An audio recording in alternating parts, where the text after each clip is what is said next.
So I think So what is it like? What is it like surfing on actual waves with it? that's a really good question. We developed it for being a flat water toy, obviously.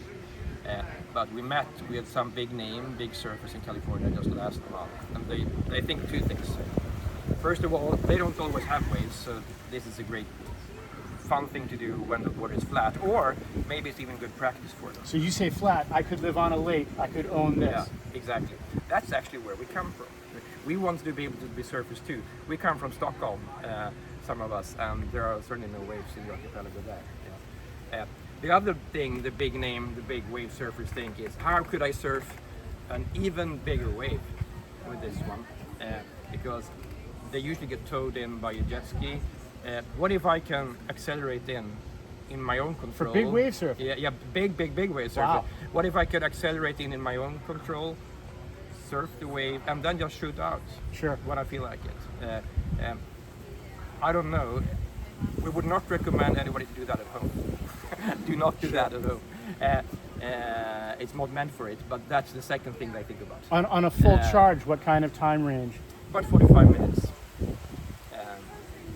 And what are they selling for? 25K.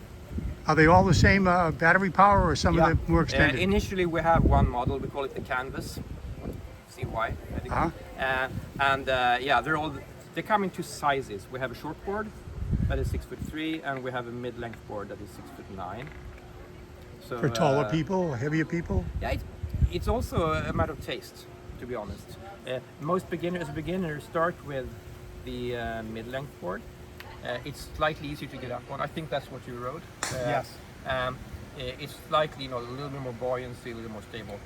When you got the hang of it, which most people do pretty quickly, you might think the short board is more fun.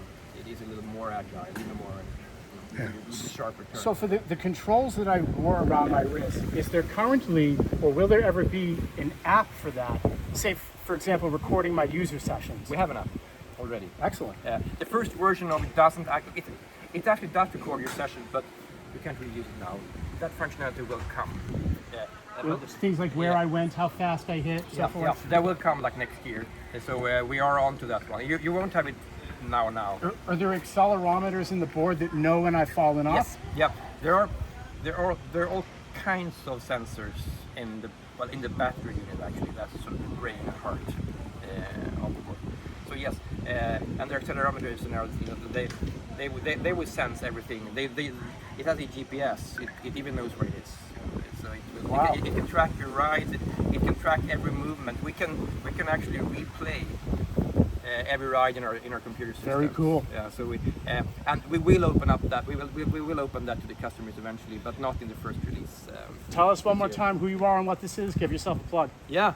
So I'm Andrew Dellson. I'm the CEO and co-founder of Lind Electric Surfboards, and we are starting production of our electric surfboards literally this week. Thank you for having me out today. Good meeting you. Thank you. Best of luck with Great. it. Yeah. Thanks for having me.